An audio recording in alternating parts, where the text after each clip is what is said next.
মাফও চাইতেছেন আবার সুদও খাইতেছেন, হবে? আপনি ঘুষ খেয়েছেন,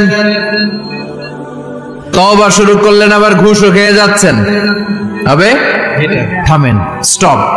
তিনটা গেল। 4 number, to hate what you have ডান।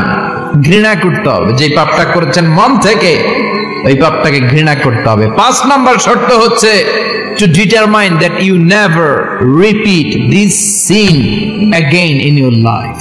আল্লাহর ওয়াদা দেন, কমিটমেন্ট দেন যে আল্লাহ আমার জীবনে পারতপক্ষে এই পাপ জীবনেও করব না। চিৎকার করে বলেন ঠিক কিনা?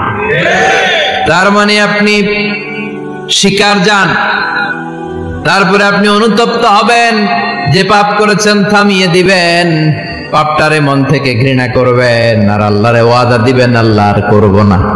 এই 5টা শর্তের আলোকে তওবা করলে জীবনের সব গুনাহ মাফ করে দিবে কে?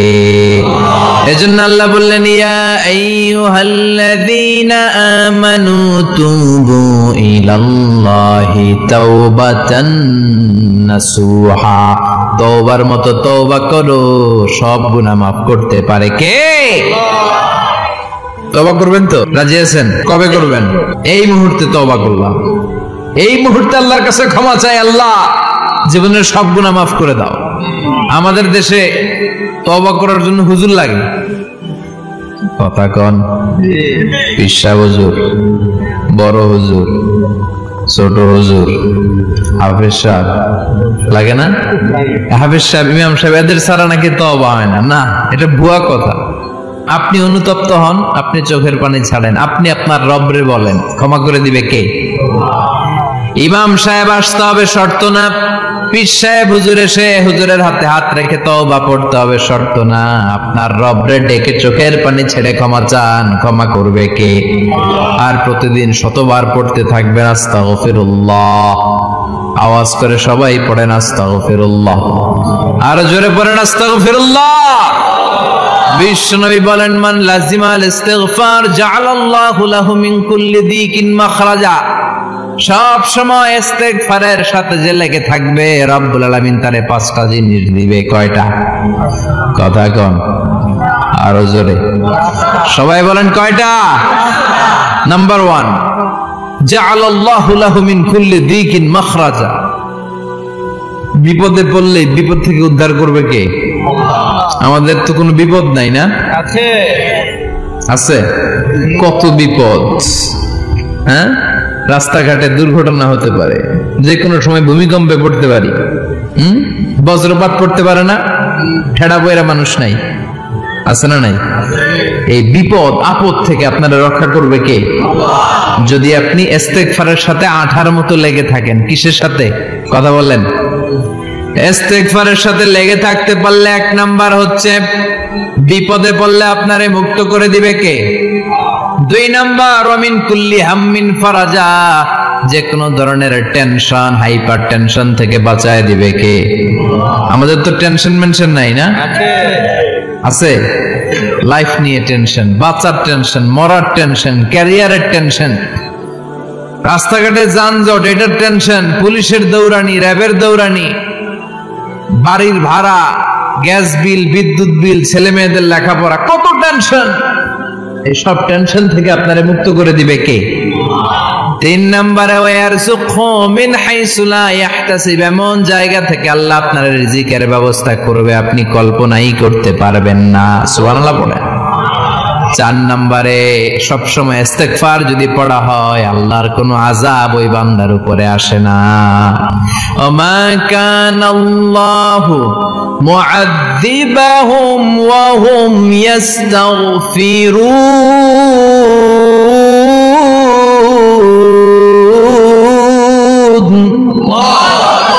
যতক্ষণ আমার বান্দা আমার কাছে ইস্তিগফার পড়তে থাকে, আমার কোনো আযাব বান্দারে পাবে না। যতক্ষণ ইস্তিগফার পড়বেন, আল্লাহর কোনো আযাব আপনার উপর আসবে না। 4টা গেল। 5 নাম্বার, বারবার ইস্তিগফার পড়লে রফিক ভাই আল্লাহ আপনারে মুস্তাজাবুদ দাওয়া বানিয়ে দিবে। দোয়া করা মাত্র কবুল করে নেবে কে? মুস্তাজাবুদ দাওয়া বুঝেন তো? মানে যিনি হাত তুলতে দেরি, কবুল হতে দেরি হয় না। বারবার বারবার ইস্তিগফার পড়ে দেখেন যে আপনার দোয়া কেমনে কবুল হয়। ইমাম আহমদ ইবনে হাম্বলের নাম শুনেছেন? হাম্বলি মাযহাবের প্রতিষ্ঠাতা। হানাফি, শাফিঈ, মালিকি, 4 নাম্বারটা আপনারা বলেন। হাম্বলি। এই হাম্বলি মাযহাবের ইমামের নাম আহমদ ইবনে হাম্বল। জগৎ বিখ্যাত মুহাদ্দিস। একক স্বতন্ত্র হাদিসের কিতাব হিসেবে পৃথিবীতে সবচেয়ে বড় যে হাদিসের কিতাব, ওইটার নাম মুসনাদ আহমদ ইবনে হাম্বল। 40,000 হাদিসের কালেকশন আছে এটাতে। এই ইমাম আহমদ ইবনে হাম্বল ওনার শেষ জীবনটা হাদিস পড়ানো, হাদিস কালেকশনের জন্য ব্যয় করেছেন। শহরের পর শহর, দেশ থেকে দেশ, দেশান্তরে ঘুরতেন একটা হাদিসের জন্য। উনি সফরে বেরিয়েছেন হাদিস কালেকশনের জন্য। প্রচন্ড শীতের রাত, উনি মাগরিবের নামাজ, এশারের নামাজ পড়ে একটা মসজিদে শুয়ে পড়লেন, আর শুয়ে শুয়ে হাদিস পড়তেছেন। কি পড়তেছেন? কথা বলেন। আর মনে মনে ভাবলেন রাতটা মসজিদে কাটায় দেই, ফজরের নামাজ পড়ে আবার বেরোবো। কিন্তু দারোয়ান এসে বলে মসজিদে থাকতে পারবেন না, ওঠেন। দারোয়ান আছে না? কথা কোন? আহমদ ইবনে হাম্বল বললেন, আমি শুধু রাতটা থাকতে চাই, আমি তো ফজরেরও মুসল্লি, ফজর নামাজ পড়বো তো এই মসজিদে, আমার থাকতে দাও। দারোয়ান তো দেয় না, কেন? মসজিদে থাকার জায়গা না, যান মিয়া। উনি যে আহমদ ইবনে হাম্বল এটা চিনে নাই, থাকতে দেয় না। কি করবে এখন? উনি কাঁথা গুছিয়ে হাদিসের কিতাব নিয়ে, কাঁধের মধ্যে ব্যাগ নিয়ে মসজিদ থেকে বেরোয় গেলেন। কি আর করবেন, প্রচন্ড শীত, আর কাঁপতেছেন, বুড়ো মানুষ। পথিমধ্যে দেখলেন বাজার একজন খাব্বাজ, শাবুন খাব্বাজ, যুবক রুটি বিক্রেতা। সে রুটি বিক্রি করে, চুলার মধ্যে রুটি সেকে। সে যে সালাম দিল, আসসালামু আলাইকুম, যুবক বলে ওয়ালাইকুম আসসালাম। আহমদ ইবনে হাম্বল বলে, যুবক আমার যাওয়ার জায়গা নেই, সফরে বেরিয়েছি, খুব শীতে কষ্ট পাচ্ছি, রাতে যদি তোমার এই চুলা থেকে একটু আগুন পোহাই, কোনো সমস্যা? যুবক বলে, না না সমস্যা না, আহলান ওয়া সাহলান, খোশ আমদেদ, আসেন আসেন, আপনি আগুন পোহাইলে আমার সমস্যা কি? সুবহানাল্লাহ পড়েন। আল্লাহ শুকরিয়া করে উনি বসলেন আর আগুন পোহাচ্ছেন। আর খেয়াল করলেন যুবক রুটি বানায় আর পরে আস্তাগফিরুল্লাহ, রুটির দলা বানায় পরে আস্তাগফিরুল্লাহ, খামির বানায় আর পরে আস্তাগফিরুল্লাহ, রুটি নিয়ে উনুনের ভিতরে, চুলার ভিতরে সেকা দেয় আর পরে আস্তাগফিরুল্লাহ। দোকানদারের কাছে কেউ আসলেই সে রুটি দেয় আর পরে আস্তাগফিরুল্লাহ। ক্রেতার কাছ থেকে টাকা নিয়ে ক্যাশ বক্সে রাখে আর কি পড়ে? আবার রুটি বানানো শুরু করে আর কি পড়ে? খালি এইটাই পড়তেছে। ইমাম আহমদ ইবনে হাম্বল তো অবাক, কিরে এটা আবার কেমন যুবক, খালি আস্তাগফিরুল্লাহ। উনি প্রশ্ন করলেন, যুবক ঘটনা কি?